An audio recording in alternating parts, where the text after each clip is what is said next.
continues next on AM 560 The Answer. Now, from the Signature Bank Studios. Insert Democrat socialist here. Runs the Democratic House floor for 30 plus years running. He's promising this and he's stealing that.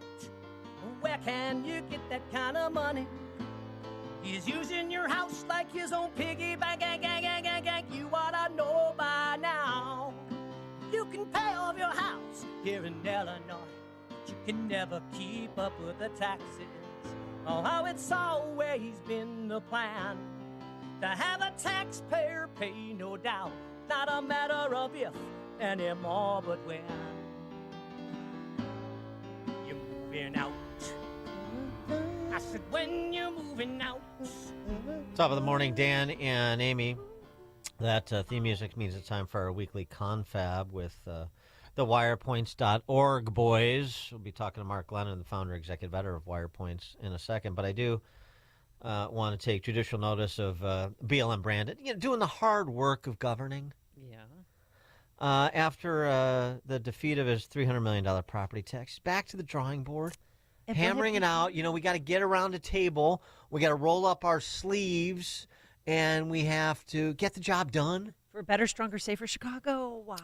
Wow. So they proposed to cut the property tax increase in half, and then they're going to make up the other half by, raising the personal property lease tax on cloud computing.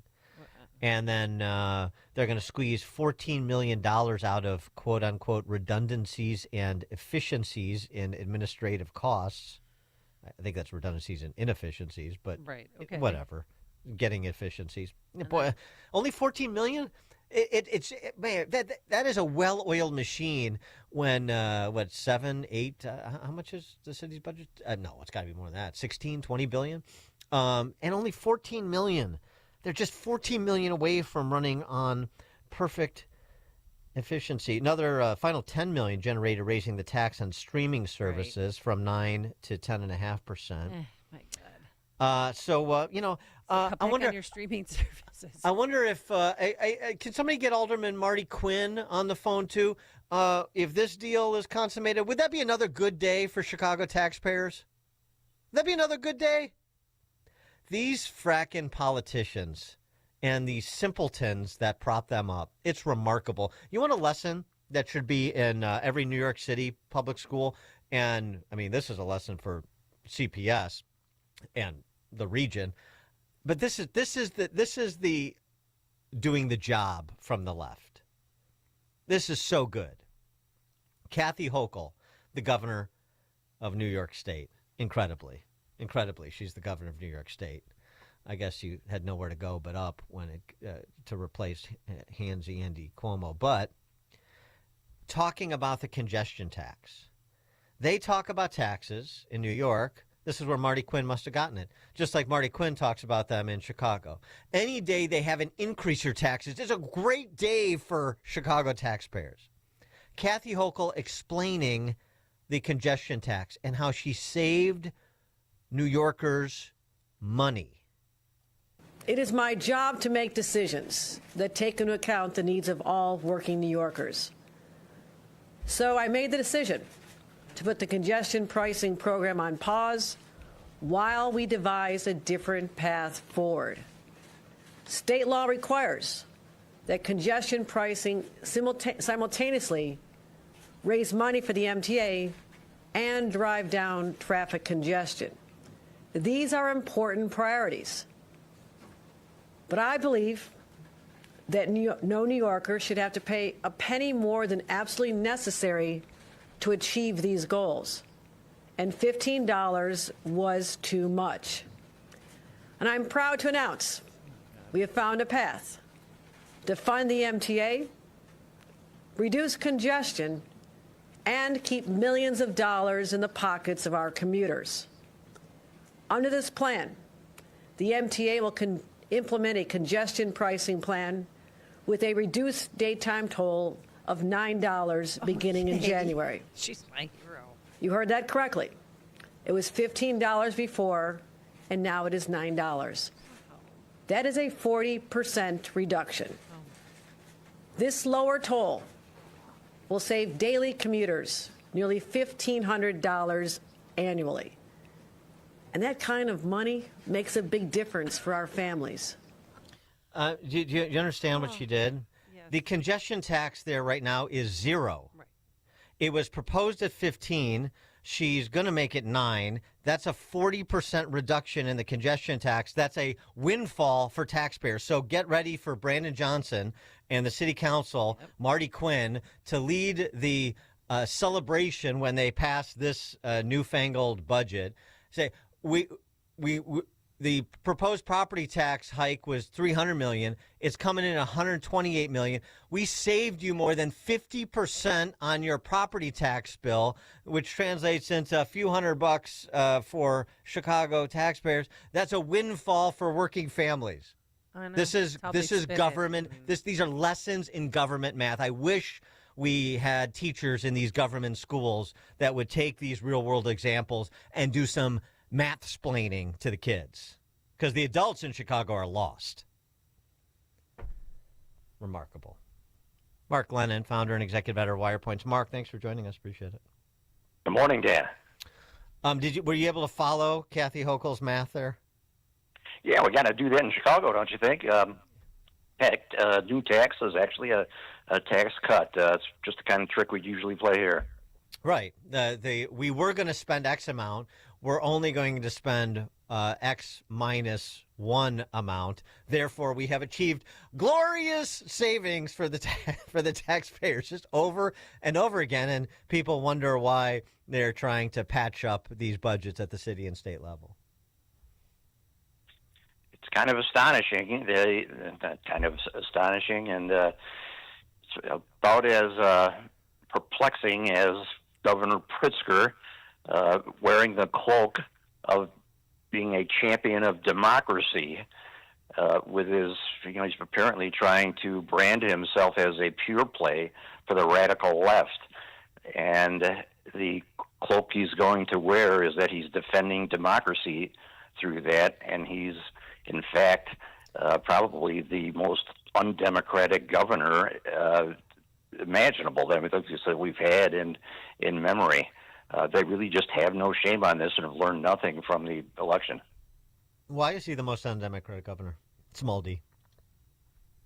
Well, I have an article posted on Wirepoints that lists some of the things, just some of the examples.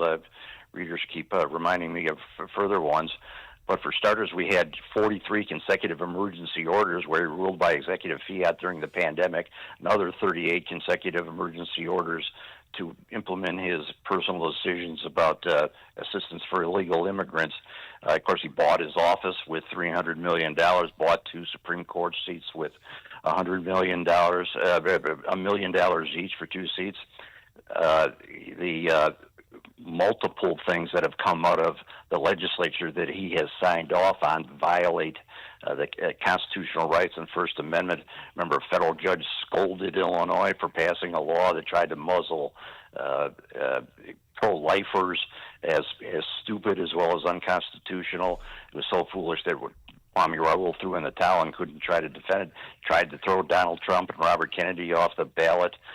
Meddled in the Republican primary by funding the campaign of his chosen opponent.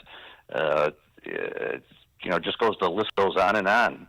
How about his recently ruled unconstitutional gun ban? That's another one, and that's their habit, is they put up things that are unconstitutional. Great, you got constitutional rights, but you have to go to court to enforce them. That's the fundamental problem, especially on free speech things, as we've talked about in this show before. He's utterly indifferent to where the line is and passes things beyond the line. So the average person would have to go to court to enforce the most fundamental rights in Illinois. What about his chance? I mean, he says already that he's not going to run for president, but I mean, he's constantly a go-to now on CNN. And what do you think he's going to do with his future? Because he's going to be term limited. No, he's not term limited. I mean, there's no term limits. Yeah, I don't know. Apparently, this is a setup, and he thinks, again, that being a pure play for the radical left is the way to go for his national stature. This new group that he has called Governors Protecting Democracy is Governors Safeguarding Democracy is the name of it.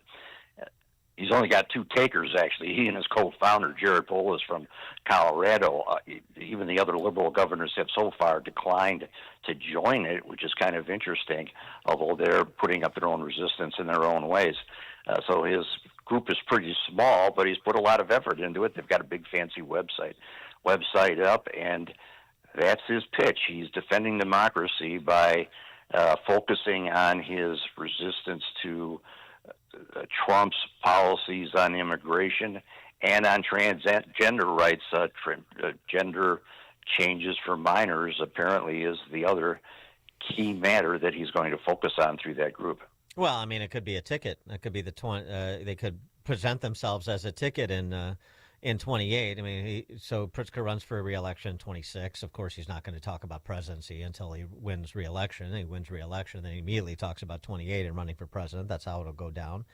And why not? In Illinois, you get away with just being opposed to Trump. I mean, there's no additional subtextual assessment of what exactly are you opposed to and what exactly are you promoting.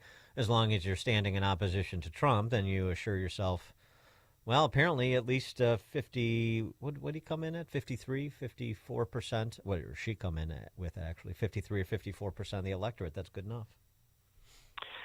The political calculation on this, I just don't get. Abortion and Trump are...